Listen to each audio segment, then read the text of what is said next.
Hi, this is Lisa Kelly, Notre Dame author and class of 1993, and you are watching the Two Irish Brothers show. Cheers and go Irish!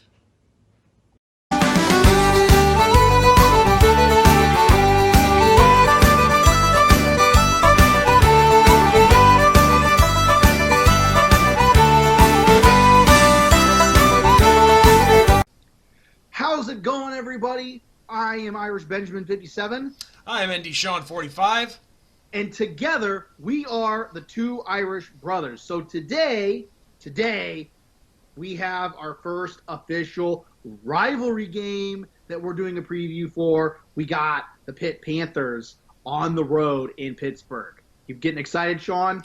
Very excited. Unfortunately, though, I'm going to have to try to sneak the game on my phone because I will be at a wedding on Saturday that starts the same time the game does. But as long as I keep the volume down, it should be all good. And I'm sure my buddy who's getting married will understand that. Well, that's interesting and kind of blasphemous. But then again, I got married during a Notre Dame game. So. We watched the North Carolina game during your wedding. Yep, that is true. During the pictures. That is very, very true. We got Notre Dame's got the Pitt Panthers this week. It's the first official rivalry game for Notre Dame this year. One of, I want to say 3 this year, because then we have Notre Dame has Georgia Tech still on the schedule. We Wake Forest was supposed to be our first road game, but COVID pushed that back. So this is the first road game. First rivalry game of the year. Normally we've played a rival at this point, whether it be Southern Cal or Stanford or Michigan or Michigan State on a normal year. Usually a Big Ten team by now. So it's interesting that we've had to wait this long as Irish fans to see a rival come to play Notre Dame. Oh, Boston College was the other rival I was thinking of. Yes.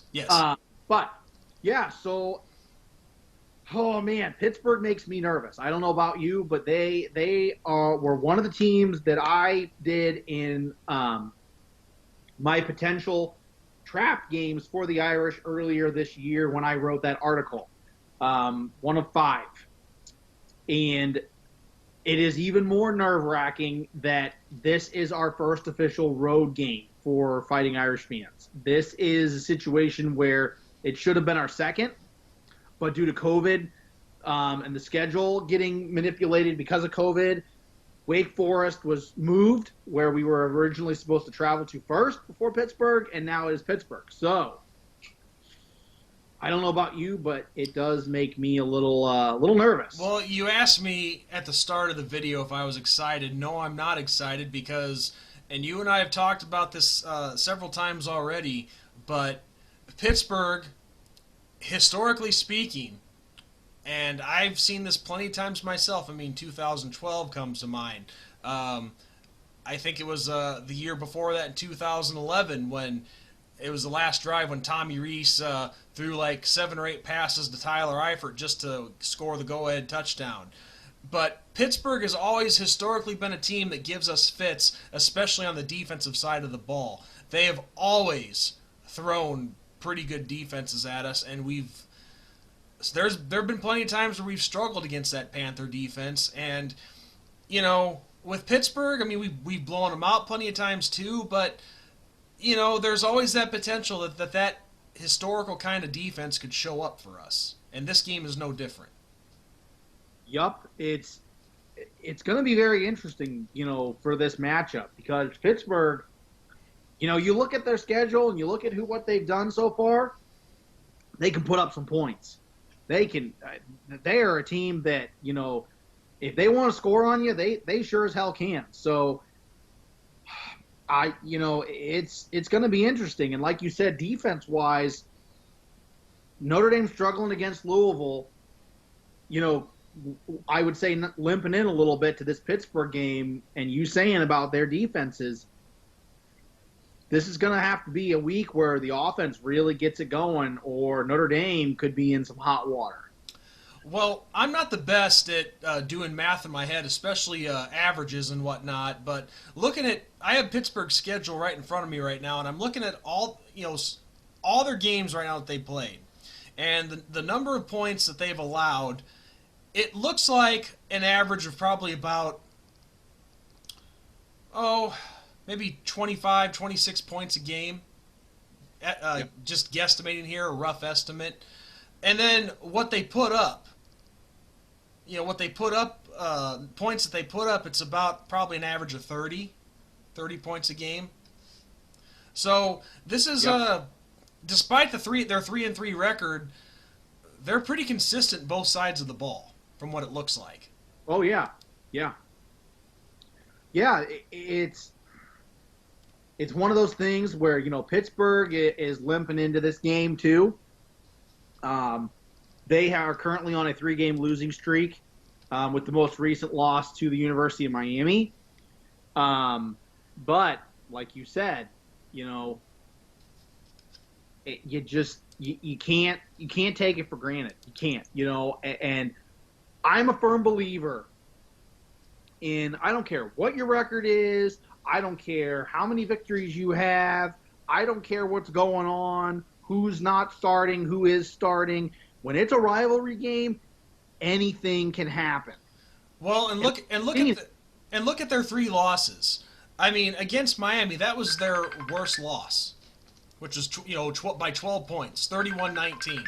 The other 2 against NC State, Boston College, both 1-point losses. So this is a team that could easily be 5-1 right now. So I don't think scary is a strong enough word. I'm kind of terrified because this is one of those games that you have to be careful with. Yeah, and this will be the 71st meeting of these two teams. Yeah, they played a lot. These teams know each other, and currently Notre Dame holds the streak. They have a 2-game winning streak against Pitt, and Pitt would love to end that, and what better way than to do it at home and get yourself back on the winning side of things than, knocking them off in Pittsburgh. But, that Notre Dame defense is the bright spot so far.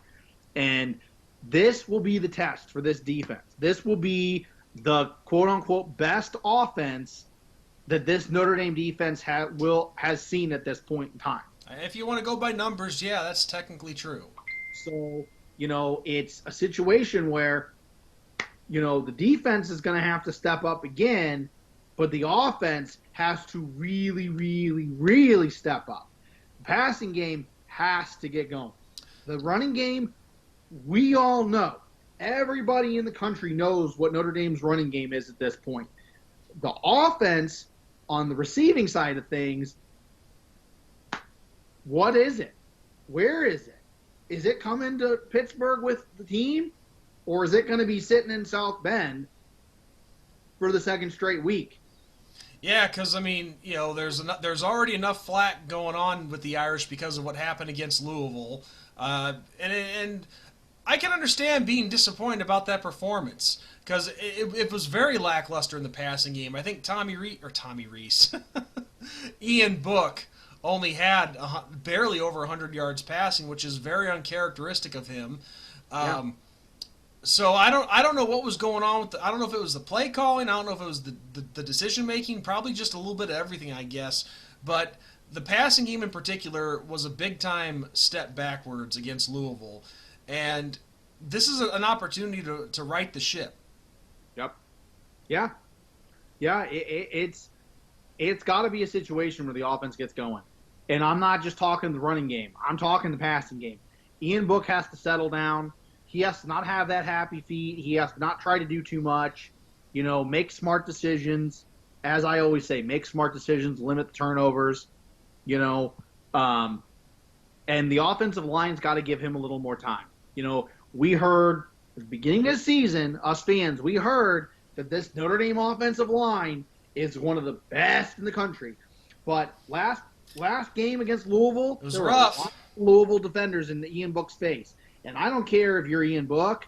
I don't care if you're Trevor Lawrence. Heck, I don't even care if you were Lamar Jackson when he was playing for Louisville. You got guys in your face like that, you ain't doing nothing. Exactly. And it was not a very good performance by that offensive line.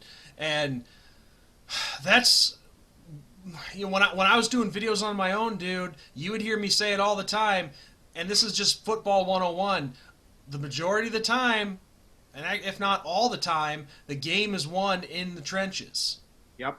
Oh, yeah. So if your offensive line is getting that push, you're going to have a great day. But if that defensive line is pushing your O-line around, then you're going to have a long-ass day, and you're going to be feeling it pretty good at the end of the day. Yeah. Yeah. Yeah. So, I mean, Braden Lindsey's got to get it going. You know, I haven't been impressed with him this year at all. I don't know what's going on. You know, I haven't seen anything. Nothing. Well, it's not just Lindsey, but somebody has to step up and make some plays. I mean, and we've seen what they can do. We know that our receiving core, despite the fact that we're without key guys like Claypool from last year, which it sucks not having them, but now is the time for guys to shine, and they need to be taking advantage of it, and that should be more than enough motivation. Right. Yep. Yeah. I mean, the only guy in the passing game that I have been legit impressed with is Mayer. That's it. And that's a freshman. Okay? And I mean, I'll give him credit. You know, that dude, he's a monster. He's a baller. He's only going to get better. You know, he's the future of this Notre Dame offense, and I get that. But when you got your freshman that's literally outworking the rest of these older guys in the receiving core and stuff, come on. I mean, come on. Really? Yeah, it's concerning. It is. It's very alarming when you see that going down, and it should not. It should be the other way around. Guys like Joe Wilkins, Braden Lindsey, Lawrence Keys, Kevin Austin, which he's been hurt, so I'll cut him some slack there. But these guys that have been on the team for a little while, they should be the ones carrying the receiving core, not a freshman. Which again, no disrespect to him, Michael Mayer, he keeps us up. He's going to be a first-round draft pick for sure. But he should not be leading the team. Right. Especially. Yeah. And you know what? There were too many drop passes in that Louisville game. Too many. I saw so many, people were like, oh, William Book. Okay. There were times that there could have been a big play, drop. And you know what? It doesn't hurt you that bad when you're playing Louisville. But when you go play Clemson, when you go play North Carolina, when you go play at Boston College, those are the plays that are going to kill you. And this week, it will kill you because you're on the road, and that crowd is going to be unrelenting. I mean, who knows how many people they're actually letting in the stadium at Heinz Field, but still, it's... Right. But you're not going to have your fans this time. The environment is still against you. Right. And it doesn't matter if it's 10 people or 10,000 people.